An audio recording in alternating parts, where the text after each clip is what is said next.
Assalamualaikum warahmatullahi wabarakatuh. Di video kali ini kami akan menjelaskan mengenai aplikasi yang kami buat untuk memenuhi ujian akhir semester mata kuliah rekayasa perangkat lunak. Sebelumnya perkenalkan, nama saya Naila Salsabila dengan NIM 220240140002 dengan rekan saya Ana Alfiani dengan NIM 2202414028. Langsung saja, aplikasi yang kami buat yaitu aplikasi data mahasiswa. Aplikasi yang digunakan yaitu aplikasi berbasis framework. Kami memutuskan untuk menggunakan Laravel. Akses aplikasi yang kami gunakan yaitu Laragon. Baik, saya akan menjalankan dan menunjukkan database yang kami buat sebelumnya. Selanjutnya kita akan membuka aplikasi Laragon untuk menjalankan dan melihat database yang kami buat, yaitu ikuti langkah berikut. Klik Start All dan buka database. Klik buka dan di sini klik user, buka data, dan ini adalah tabel database yang kami buat. Di sini ada role 1 dan role 2. Role 1 sebagai admin dan role 2 sebagai user. Nah, selanjutnya saya akan menjelaskan di mana folder dari aplikasi yang saya buat. Nah, langsung saja pertama kita klik pada bagian File Explorer.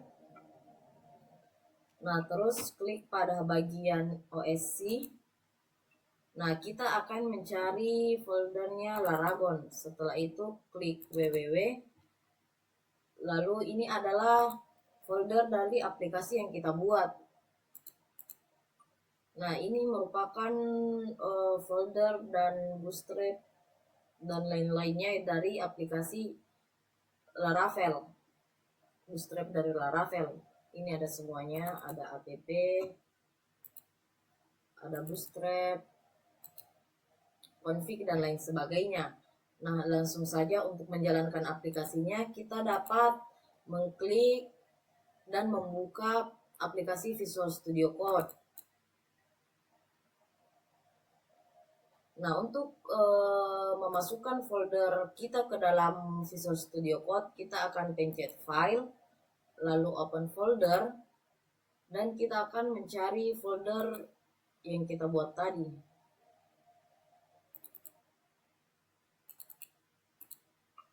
Pilih folder dan masukkan.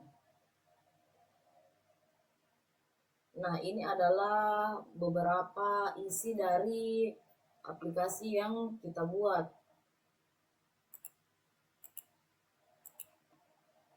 Menggunakan Laravel. Nah, untuk menjalankannya, kita menjalankan pada bagian ini, kita pastikan dulu apakah Laragon kita menyala apa tidak. Kalau tidak menyala, tidak akan terhubung. Jadi kita harus mengklik Start All untuk menjalankan aplikasi yang telah kita buat. Nah, jika sudah dijalankan, kita bisa pada bagian ini kita bisa enter. Nah, ini berarti server running, artinya server kita dapat dijalankan. Lalu kita masuk.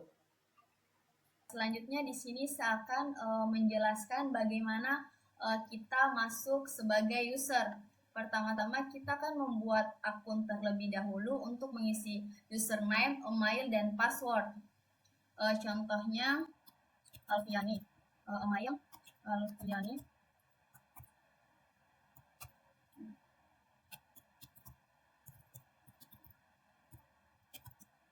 password.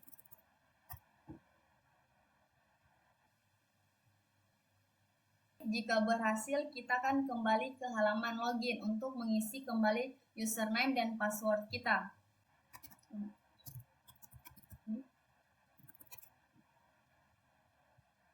Kita akan masuk.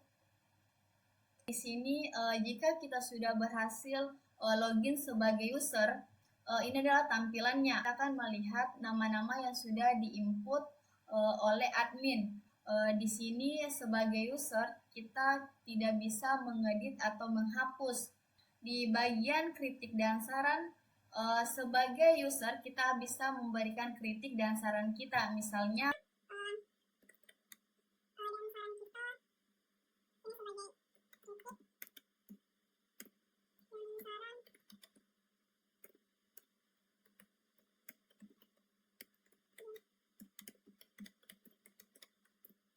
dan sebagai user, kita bisa mengedit dan menghapus. Di sini kritik dan saran kita sudah tersimpan dan kita akan coba mengeditnya.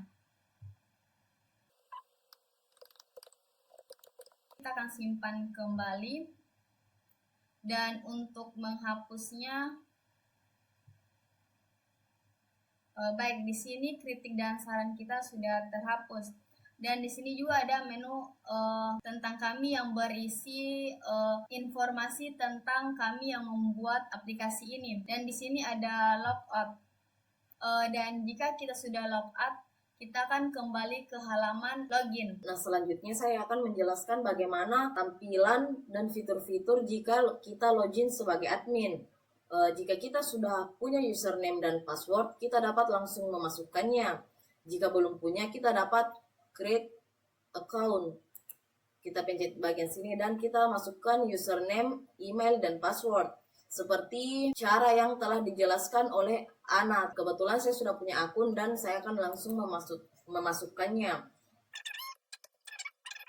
Nah, pada bagian ini kita dapat melihat apakah password yang kita masukkan sudah benar atau salah. Jika kita sudah masukkan username dan password, kita bisa sign in ke dalam halaman utamanya. Nah, selamat datang admin. Ini tandanya saya dapat berhasil login sebagai admin. Pada bagian dashboard, di sini ada fitur tambah data. Nah, di sini akan muncul beberapa data mahasiswa yang telah kita tambahkan sebelumnya. Dan pada bagian aksi atau action, jika kita klik pada titik 3, maka akan muncul edit dan delete. Dan ada fitur untuk mengunduh PDF dari data mahasiswa yang telah kita masukkan. Baik, langsung saja saya akan tutorialkan cara mendapatkan data. Kita langsung saja klik pada bagian tambah data. Baik, semisal saya masukkan nama.